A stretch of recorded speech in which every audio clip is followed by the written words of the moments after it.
சித்தார்த்தர் அப்படிங்கிற ராஜகுமாரன் அவ அப்பா சின்ன குழந்தையிலேயே அவர் பிறக்கக்கூடிய ஜாதகத்தை பார்த்துட்டு பல ஜோதிஷர்கள் இவன் உலகத்தை திறந்து போயிடுவான் அப்படிங்கறதுனால இவனை எப்படியும் போக விடக்கூடாதுங்கிறதுனால நிக்காவா கல்யாணம் பண்ணி ஒரு குழந்தையும் பெத்து, ஆனாலும் உலகம்னா என்னன்னு தெரியாம அவர் வளர்ந்துட்டு இருக்கும் பொழுது அந்த தடைகளை மீறி ஒரு நாள் வீதியில போய் வயதான கிழவன் ஒரு மரணம் வியாதி மூன்றத்தையும் பார்க்க அவருடைய மனசுல ஒரு பயம் வருது. சித்தார்த்தனை அப்படிதான் அப்பா வளர்த்தா. அவர் பிறந்த உடனே ஒரு ஜாதகத்தை பார்த்துட்டு இவனுக்கு 20 யோகங்கள் இருக்கு, இந்த 20 யோகங்களும் சந்நியாசத்தை சொல்றது அப்படின்னு சொல்லிட்டா. உலகத்துல பழகினாதானே சந்நியாசம் வாங்கிக்க முடியும். ஒரு அரண்மனையில கட்டுக்காவல், உலகம்னா என்னன்னு தெரியாது அவருக்கு. அழகான மனைவி, குழந்தை, அப்படி ராஜ சுகங்களோட வச்சுட்டு இருக்கும் பொழுது ஒரு நாள் அந்த கட்டுக்காவலை மீறி வீதியில போறார். வயசான கிழவன் போறான், லொக்குன்னு இலுமிண்டு. இவன் என்ன அப்படிங்கிறார், ஜர. நூத்தரை பாக்குறார், வியாதி, குஷ்டரோகி. நூத்தன் மரணம். அவர் கேட்கிறார், இது 3 எனக்கு வருமா? வருமே. சஹஸ்ரநாமத்துல பகவானுக்கு ஒரு அர்ச்சனை உண்டு, பயக்கிருத்து பயநாசனாய. இதுக்கு என்ன வியாக்கியானம்? இதுதான் வியாக்கியானம். பயக்கிருத்துனா என்ன அர்த்தம்னா பயத்தை கொடுக்கக்கூடியவன். பயநாசனாயன்னா பயத்தை போக்கக்கூடியவன்.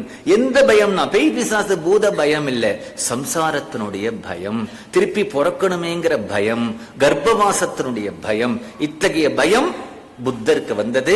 அவர் தான் அப்படி உலகத்துல போய் இதுக்கெல்லாம் என்ன காரணம்னு தேடினார். எல்லார் வீட்டிலையும் அப்பா செத்து போறா, கொஞ்ச நாட்டி அழுதுறோம். ரமணருக்கு அவ அப்பா செத்து போனா, பயம் வந்துடுத்தோ.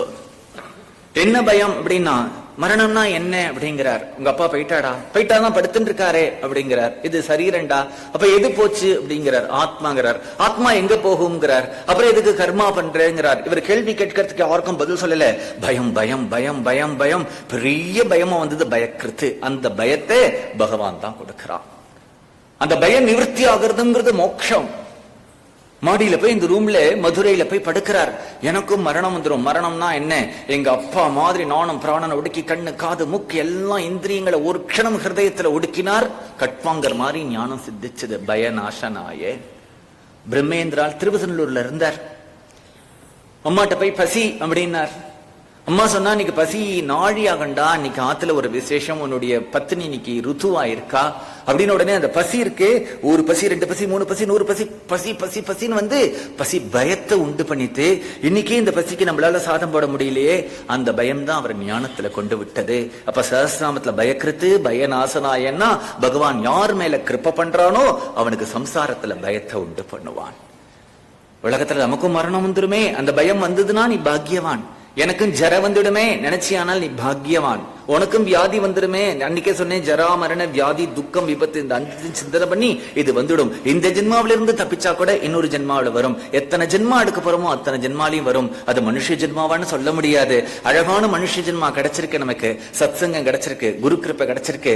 நேரத்தை வீணாக்காம இந்த ஜென்மாவை எத்தனை விதத்துல எல்லாம் பவித்திரமாகவும் கிருதார்த்தம் பண்ணிக்கணுமோ அவன் தான் பாக்கியவான். அதனால ஆதிசங்கரர் விவேக சூடாமணியில சொல்லும் பொழுது சொல்றார், என்ன சொல்றார், சில பேர் தனக்கு தானே தூக்கு போட்டுக்கிறா, விஷத்தை சாப்பிடுறா, அவர்கள் எல்லாம் பார்த்து ஆத்மஹத்தி பண்ணிண்டான்னு சொல்றா.